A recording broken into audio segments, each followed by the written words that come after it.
This is Orlando Sentinel Now. Hello, it's Tuesday, February 15th. Rich Pope here with Scott Maxwell and Trevor Frazier, and today we're going to talk about Orlando rent prices hitting unseen levels. Also, we're going to take a look at I-4's, the reboot, and all the bells and whistles, find out what it means. We're going to start here with Trevor. So, Trevor, we've talked real estate quite a bit on OSN, and this story coming out, it's another one of those, like, how is this happening? Right now in Orlando, rent prices are hitting unseen numbers.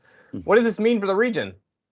Well, I mean, again, like you're saying, it's unprecedented. Last year, rents in Orlando rose at the fastest pace of any metro in the Sun Belt. 24.3% rise in rents. When you think about that, do you think the average renter got a 24.3% raise in the year? Like that's essentially what it's up against. There are a lot of people who just very suddenly have encountered their rents are going way higher than they originally planned to pay. I spoke with a number of people who have had to move, have had to apply for emergency rental assistance just to keep up with the rent prices. These aren't people who lost their jobs. These aren't people who don't work or who work in just service industry jobs or something like that. These are people with, decent careers, decent jobs, and so on, who have places that went from I spoke to one person who had to go up by $700 a month. Another one, they were told that their rent was going to go up almost $1,000 a month. They had to find somewhere else, So yeah, it's basically the housing. As long as the housing market is going up, the rental market is going to keep going up. And so right now, that's what all of our residents are facing. That's what the people who are moving here are facing. Let me ask you, it seems like neither are letting up. And I guess that's, I guess if you're selling houses or a landlord, that's probably not necessarily a bad thing. You're getting more money, but you figure at some point something's going to have to give. Right. Well, yeah, there will come a leveling at some day. Everybody has sort of recognized the existence that one day the prices will level off. But the problem is inventory. Over and over again, the issue is inventory, and with rents, it's the same thing. So we've talked about how in housing, the housing prices are going up because nobody can find any homes to sell. Nobody can find any homes to buy. Well, in apartments, a good way of looking at it this way. In Orlando, we had about 15,000 apartments get filled over the last year. 15,000 something got filled over the last year. That is 8.5% of all the apartment inventory in Orlando. So in 1 year, 8.5% of all the apartment inventory got filled. It's very high. And at the same time, over the last year, we had 14,000 something apartments under construction. So essentially, we're at like less than a 1-to-1 of people moving in, taking new apartments, and new apartments coming online. So as long as that inventory remains so low, as long as essentially everything that is out there just gets snatched up because there's so much demand, so many people coming here, then those prices are just going to keep going up. Because right now, landlords can charge anything they want. A landlord can just say, well, I'm going to go ahead and charge this, and somebody will come in and take it. They can wait for their old tenants' leases to be up and then say, hey, I'm going to add $400 to $700 to the rent, and if you don't want to pay it, someone else will. And that's essentially where we are with the demand right now. And the demand will keep being there until the inventory goes up, and we are probably 3 years out from inventory even approaching the level that it needs to for us to see this. According to the data I got from here, they have the rents going up through 2025, until we have an average asking rent over $2,000 in Orlando. Right now, the average asking rent is $1,600.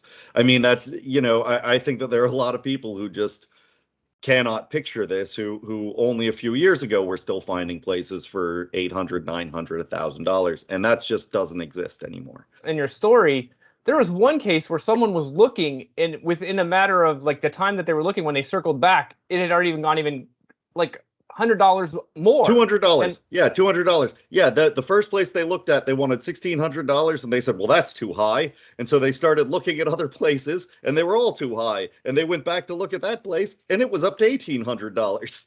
And they went, well, within the time they had looked. I mean, it's just it's crazy. Yeah, it's rising exactly that fast. Trevor's talking about the need for sort of working families. The need is even rougher for those who are in poverty. And one of the most stark examples I heard is Eric Gray, who runs the Christian Service Center, said to me that even when they get donations, they cannot find $1,500 a month apartments for people they are willing to put there. He's saying, I'm not saying that we're having trouble getting the money. Even when we have the money, those places simply do not exist. And that's why a lot of people end up in these night-to-night or week-to-week motels. It's not like we had a lot of affordable housing before the pandemic. It's not, we were already in a crunch on this. We already had a lot of homeless. We already had a lot of housing insecure people in the area. This is just an exacerbation of that. This is just a higher version of that. We now have fewer places for them to place people, like you're saying, to find even the apartments that are within the range of affordable that they can give donations to take care of this. So yeah, that is essentially what we are looking at. Yeah, just circle back with Scott and Trevor. Also, you come in here, but it's interesting you say that because it seemed like the region was actually making headwind as far as with wages. Low-income workers were getting a raise. They were hitting these points that they were really like trying to get to, and now it seems like everything's just been wiped clean. It's wiped off the board. I've never spent a whole lot of time focusing on the minimum wage because even at $15 an hour, if you assume everyone gets that, you're nowhere close to affording the very units that Trevor's talking about here. The issue is that most communities are focusing on trying to get $30 an hour jobs as we continue to subsidize the low end. And those numbers down here, our housing issue is up here. There is simply a gap that is either being filled through welfare, through subsidies, through nonprofits, but we have a gap that has yet to even be close to be filled. Yeah, that's a tricky one. All right, well, we're going to go ahead and move forward. Appreciate you both chiming in on that. You can read about it on OrlandoSentinel.com right now.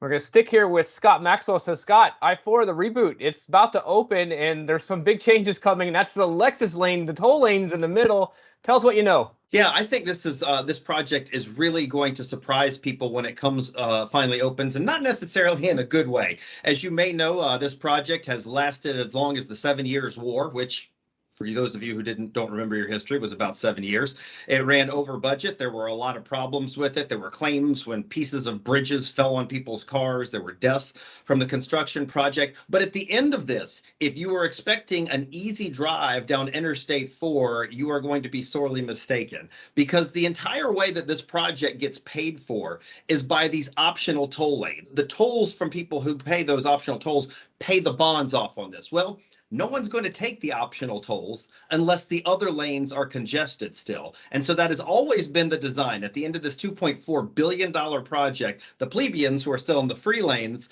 are probably going to face congestion a lot of the time. And the other side, they're going to have tolls that probably alternate and go up and down. Yeah, that's the interesting part is the prices on this. At one point, it looked like it was $14 one way, but it seems like they're gonna shift it up and try to get people comfortable first. That's right. So when I first wrote about this, I got a hold of the DOT documents that estimated, as you said, up to $14. I believe it was $14.20. And that's one way, mind you. Now, that's also for if somebody took the entire length, 21 miles from Seminole County down to around Sand Lake Road. But if you had to do that twice a day, that'd be $28 and then multiply that 5 times a week. So I was kind of surprised and impressed when I saw that they were now saying that when they open, maybe by the end of this month, they're going to be as little as $3 and $3.50. I was surprised, but a little suspicious. So I went looking.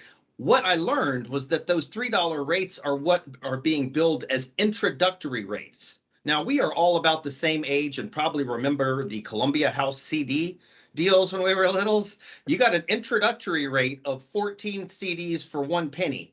But if you didn't cancel it afterwards, you started getting billed at approximately the price of a used Volkswagen for each one. So these are introductory rates, and they are going to change. And what the DOT basically says, as you said, is they're going to try to get people used to it. If at $3 for the full stretch, and it is lesser per segment, they do it by segments, like 50 cents a segment. If at $3 for the full stretch, if those lanes are still jam filled and they're slow, they're going to jack up the price, maybe to $8, maybe to $9, maybe up to that $14. They aren't saying how long they're going to be doing it. They're going to be measuring it, seeing what people are willing to pay. And it's sort of the flip side. Whatever you're willing to pay, they want to charge a little bit more so that it's not something everybody's willing to pay. So those lanes remain free. Now, I will say this, they will argue, the argument behind these things is that even though it's Lexus lanes, as you said, and the people who benefit the most are the ones who can afford it, theoretically, those in the free lanes benefit also because every Lexus or Tesla that gets moved off the free lanes into the pay lanes is one less vehicle on the car. But